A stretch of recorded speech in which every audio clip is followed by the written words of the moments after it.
السلام عليكم ورحمة الله وبركاته. اللهم صل وسلم وزد وأنعم وبارك عليك يا حبيبي يا رسول الله.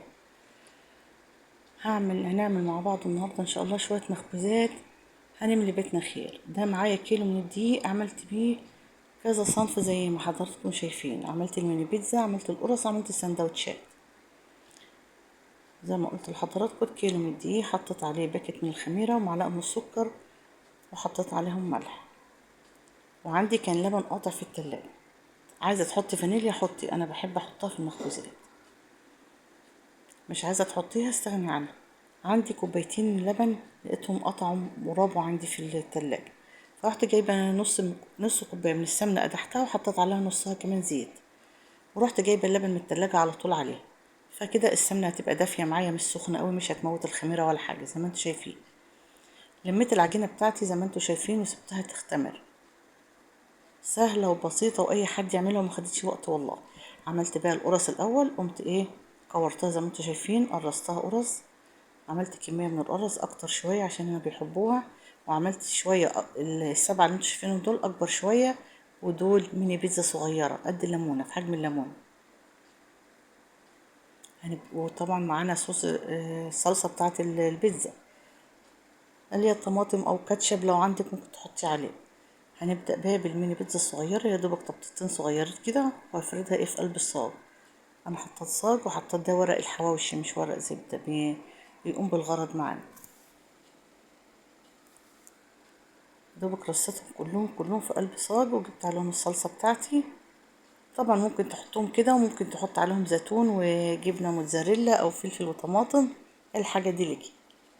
جبت المدقة بقى بتاعتي، وعايزة اعمل عايزة اجوفها، اعمل تجويف علشان خاطر ان انا انا بحب احشي جبنة بيضة. انا ولادي بيحبوا الجبنة البيضة، زي ما انتوا شايفين حطيتها في زيت، وعلشان اعملها اعمل تجويف كده واحط فيه على قد قطعة الجبنة.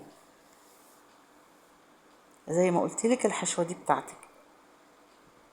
خلاص عملتها كلها زي ما انتوا شايفين كده، وكان الفرن شغال عندي. على بال الفرن ما سخن كنت خلصتها. هنعمل بقى السندوتشات. سهلة بصراحة وفكرتها حلوة. زي ما انتوا شايفين بفردها كده، بفردها شوية وبتنيها على بعض، وبرصها في الصينية. ممكن تكوني دهنة الصينية بتاعتك مادة دهنية.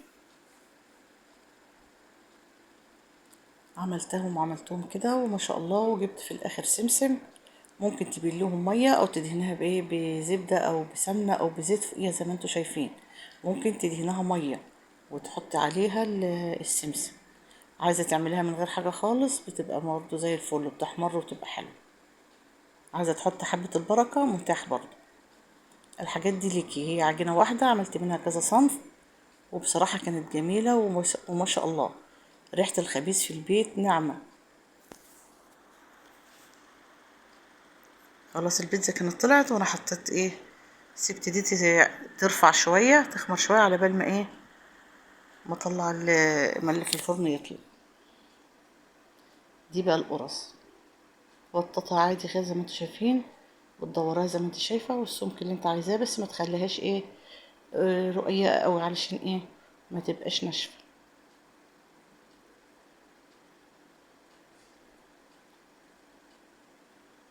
سهله وبسيطه. الميني بيتزا الصغيره طلعت، وانا رصيت الصاج اللي عندي عشان هو صاج واحد. شلت الميني بيتزا زي ما قلت لكم طلعت اهيت، وبعد كده رصيت القرص.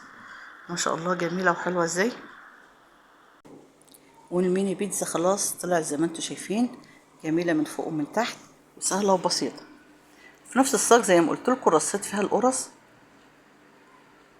واللي في الفرن يطلع ليا السندوتشات وازقها وراها طول ما انت واقفه كده شغاله، ومركزه شويه على الفرن وعلى الحاجه اللي انت بتعمليها في ايديكي.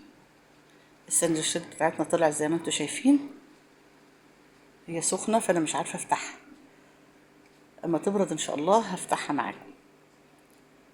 والقرص بتاعتي كمان حطيتها على مرتين ثلاثه، لان هي كانت الكميه بتاعتها اكتر شويه، طريه وزي الفل اهيت. ولو غطيتها كمان هتطرى كمان. عايزاها ناشفه زود السمنه بتاعتها والزيت، لكن انا عايزاها قرص طريه، وطلعت جميله زي ما انتوا شايفين. ادي القرص بتاعتي، السمك بتاعها حلو قوي، وادي السندوتشات اللي انا قلت لكم عليها، اتنين بتتفتح من بعض كده وتحطيها بقى. اي حشوه انت عايزه تحطيها، عايزه تحطي مفروم، عايزه تحطي لانشون، انا بحط جبنه وعليه ايه فلفل وطماطم الموجود عندك. عايزه تحمري بطاطس، هي فكرتها حلوه وجميله، وتنفع كمان في مناسبات حلوه، وتبقى حلوه معاكي وبتدي معاكي كتير زي ما انتوا شايفين كده. ما شاء الله. واحد تاني اهو زي ما قلت لكم، الحشوه اللي انت عايزه تحطيها. وده انا باكله بقى بالسله فيه وانا واقفه.